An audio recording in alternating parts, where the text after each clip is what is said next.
Hi everyone, আসসালামু আলাইকুম। আমি এই সকাল থেকে কাজটা শুরু করলাম। এই সকালে নাস্তার থেকে নাস্তা দিয়ে এখন এই যে আমি সকালে উঠলাম, বাচ্চাদেরকে স্কুলে দিয়ে আসলাম, দিয়ে এসে এখন ঘর দুয়ার ঝাড়ু দিতেছি। ঝাড়ুটা দিয়ে এখন এই যে আম্মা চার পানি বসায় দিছে, আমি এবার লিকারটা দিয়ে দিছি। এখন চাটা হইলে আমি এই যে দুধ আর চিনি নিয়ে নিলাম, নিয়ে এখন ডানো দুধের প্যাকেট 3টা প্যাকেট এখন নিয়ে নিছি, আর এখানে চাটা লিকার করে নিছি। এখন দুধটা মিলাই নিব। ঘরটা ঝাড়ু দেওয়া হয়ে গেছে, দুধ চাটা লিকারটা হয়ে গেছে। লিকারটা একটু হয়তো আমি তাড়াতাড়ি করতেছি, আমার জামাই খাইবে, এই জন্য নাস্তা নিয়ে আসছে। ও বাইরে গেছে আজকে, ওর শরীরটা বলে খারাপ, জ্বর লাগতেছে। সে তাড়াতাড়ি সকালবেলায় নাস্তা নিয়ে এসছে। সকাল 7টা বাজে বাচ্চাদেরকে নিয়ে যায়, তখনই উঠা শুরু করছে। শরীর ভাল লাগে না করতে করতে তারপরে যে নাস্তা নিয়ে আসলো, গোসল করলো, গোসল টোসল করে যায় নাস্তা নিয়ে আসলো। আমি আবার ডাক দিয়ে দিচ্ছি আমার শাশুড়ি। প্রতিদিন আমার শাশুড়ি সকালে চাটা বানায়, আগে আমি বানাইতাম, তো আমার শ্বশুর আবার এখন ওই যে কাজ করে, তো সেই জন্য সকালবেলাই আপনার উঠা নাস্তাটা বানায় তারপরে এবার চাটা বানায়, এরা দুজনেই খায়।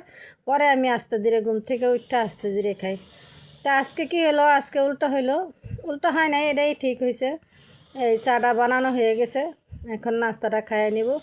আমি এখান থেকে ভিডিওটা শুরু করলাম, শুরু থেকে শেষ পর্যন্ত দেখবেন, আর ভালো লাগলে লাইক কমেন্ট শেয়ার করবেন। আর আমাদের এই ভয়েস দিতে গেলে আপনার এই চারিদিকে শব্দ। এখানে রুটি আমি ছিঁড়া নিছি, এই ডাল ভাজি দিয়ে, আর তন্দুরি দিয়ে চা দিয়ে খামো, আর ডাল ভাজি দিয়ে দেখাবো। আর আজকে ফ্রিজে কোনো কিছু নাই, বাজার টাজার দেখি আম্মা কি বাজার আনে। আর 3জনে গেছে, বাপে ছেলে মা 3জনে বাইরে গেছে। এখন দেখি 3জনে কি আনে বাইরের থেকে, বাজার থেকে কি নিয়ে আসে, আনলে এটা রান্না করব। এখন আমার ঘর দুয়ার গুছাই আমি সব কিছু সাইরা তারপর আমি এইখানে বসছি রান্না বান্না করার জন্য। ভাত চুলাই দিলাম, ভাতটা দেখালাম না একেতে, ভাতটা হয়ে যেতেছে। ভাতটা আমি মার গাললে ডাল বসাই দিব। ডালটা হইলে তারপর আমি এই যে ঘর দুয়ার ঝাড়ু দিয়ে নিতেছি। কেউ নাই বাসায়, কেউ নাই, আমি একাই। বাচ্চারা স্কুলে, আম্মার কাছে গেছে, আব্বার কাছে আমার শ্বশুর জামাই সব গেছে বাহিরে, আম্মাও বাহিরে গেছে।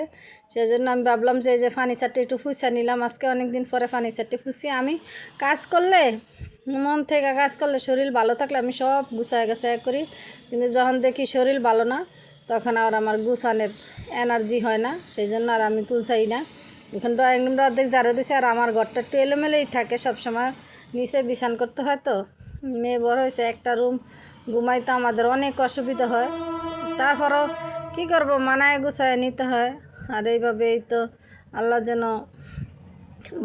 আর একটু ভালোভাবে যেন আল্লাহ আমাদের জীবনটা যাপন করে। বাইরে যেমন ট্রেনের শব্দ, তেমন ওই যে বিল্ডিং ভাঙতেছে সেই শব্দ, মানে মাথাটা সব সময় ধরাই থাকে। কি করব, তারপরও থাকতে হইতেছে। ট্রেনের এমন শব্দ মাঝে মাঝে, আবার কোনো সময় একদম শব্দ নাই, এত সুন্দর ভাল লাগে তখন। আর এখানে যে আমি ঘরটা গুছাই, তোষকটা ওই টেবিলের নিচে থাকে, তখন তোষকটা আজকে উঠায় নিলাম, উঠায় ওই জায়গাটা পরিষ্কার করতেছি, ঝাড়ু দিতেছি। ঝাড়ু দিয়ে তারপর রান্নাঘরে ঢুকবো। আম্মা এবার একটা কাজ রেখে গেছে।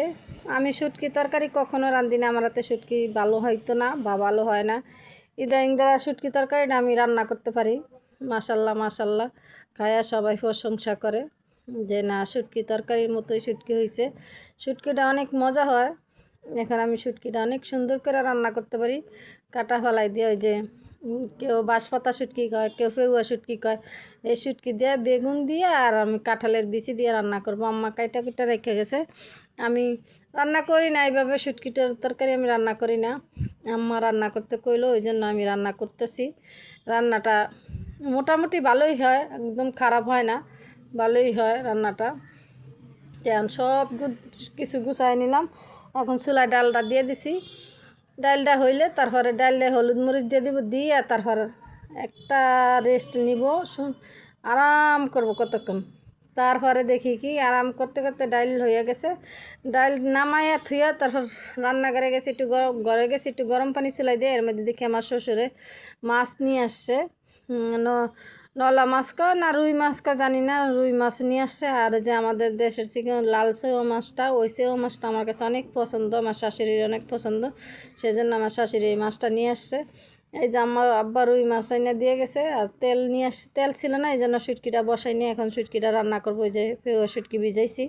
আর এখানে শুটকিটা কত কাজ করতে হবে, এখানে শুটকি ভিজাইতে হয়, শুটকিটা বসাইয়া দিয়ে তারপর আমি মাছ দেবো, মাছের হলুদ মরিচ মাইখা রাইখা তারপর আমি সেও মাছ কাটবো। এইখানে মাছটি বাইজা নিতেছি, আমার সেও মাছও কাটা শেষ, এই যে মাছ ধোয়াও শেষ, সব কিছু শেষ। এখন রান্না বান্না করব আর গোসল করব। পুরা রান্না আপনাদের সাথে শেয়ার করি না। যদি পুরো ভিডিও দেখতে চান তাহলে আমার কমেন্টে জানাবেন, তাহলে আমি পুরো ভিডিওটা দেখাবো। আর এখানে অন্ধকার, আম্মা নামাজ পড়তেছে, এই জন্য লাইটটা ধরাই নেই ড্রয়িং রুমে। আমার মোবাইলের লাইট দিয়েই দিনের বেলা দেখেন, তারপর অন্ধকার আমার মোবাইলের লাইট দিয়ে